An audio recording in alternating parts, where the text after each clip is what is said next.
Hello friends, welcome to Usha and Bindu's వంటింటి కుముకుమలు. Friends, ఈరోజు నేను చేయబోయే కర్రీని మీరు మీ ఇంట్లో కాయగూరలు లేనప్పుడు, బయటికి వెళ్ళి తెచ్చుకోవడానికి సమయం లేనప్పుడు ఎంతో ఈజీగా టేస్టీగా ఉండే ఒక ఈజీ ప్రాసెస్ కర్రీని మీకు ఎలా చేయాలో చూపించబోతున్నాను. ఈ కర్రీని మీరు 10 నిమిషాలు ఇట్టే చేయగలరు. మరి తయారీ విధానం చూసేద్దామా? ఏంటి కర్రీ చెబుతానని పాలను చూపిస్తుంది అనుకుంటున్నారా? ఆగండి. ఈరోజు నేను చెప్పబోయేది పాలతో ఈజీగా టేస్టీగా తయారయ్యే కర్రీ అనండి. అదేనండి, పాలు ఉక్కిరి.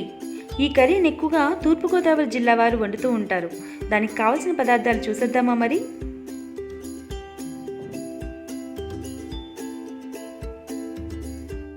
చిన్న ముక్కలుగా కట్ చేసిన ఉల్లిపాయలు 5, పచ్చిమిర్చి 2, కాచిన పాలు 1/2 గ్లాస్. ఇక్కడ కాచిన పాలనైనా ఉపయోగించవచ్చు, లేదంటే పచ్చి పాలనైనా ఉపయోగించవచ్చు. కారం 1.5 టేబుల్ స్పూన్, పసుపు 1 టీ స్పూన్, సాల్ట్ తగినంత, కొత్తిమీర, కూరకి సరిపడా ఆయిల్. ఇప్పుడు తయారీ విధానం చూసేద్దామా?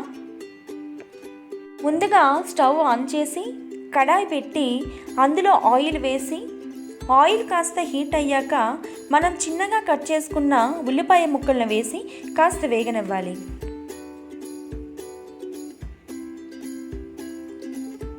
ఉల్లిపాయలు వేగుతున్నాయి కదా, ఈ టైంలోని పచ్చిమిర్చి ముక్కలు, 1/2 టీ స్పూన్ పసుపు వేసి బాగా కలపాలి.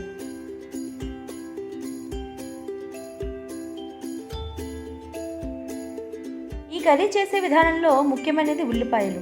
ఈ ఉల్లిపాయలను ఈ కర్రీలో లైట్ గోల్డెన్ కలర్లోకి వచ్చే వరకు వేగనివ్వాలి. ఉల్లిపాయలు వేగాయో లేదో చూద్దాం.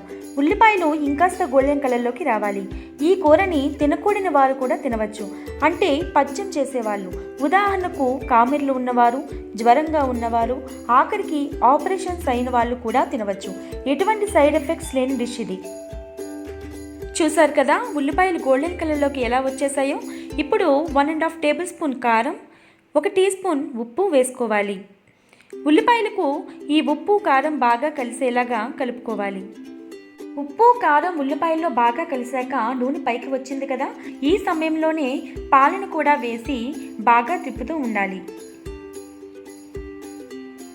తరువాత ఒక 2 నిమిషాలు మూత పెట్టి ఉంచాలి. మూత తీసి చూస్తే పాలు బాగా దగ్గరికి అయ్యి విరిగినట్లు కనిపిస్తుంది. ఇలా విరిగినట్లు కనిపిస్తే పాలు ఉక్కిరిగా మారుతుందని అర్థం. ఇప్పుడు కొత్తిమీర వేసుకొని 2 మినిట్స్ మూత పెట్టి ఉంచాలి. అంతేనండి, మన పాల ఉక్కిరి రెడీ అయినట్లే. స్టవ్ ఆఫ్ చేసి సర్వ్ చేసుకుందాం. 10 నిమిషాల్లో ఎంతో రుచికరంగా ఈజీగా చేసుకుని టైం సేవ్ అయ్యే కర్రీ రెడీ అయింది కదా. మీరు కూడా ఒకసారి ట్రై చేసి ఎలా ఉందో కామెంట్ చేసి చెప్పండి. నచ్చితే లైక్ చేసి మీ ఫ్రెండ్స్కి షేర్ చేయండి. సబ్స్క్రైబ్ చేయడం మాత్రం మర్చిపోకండి.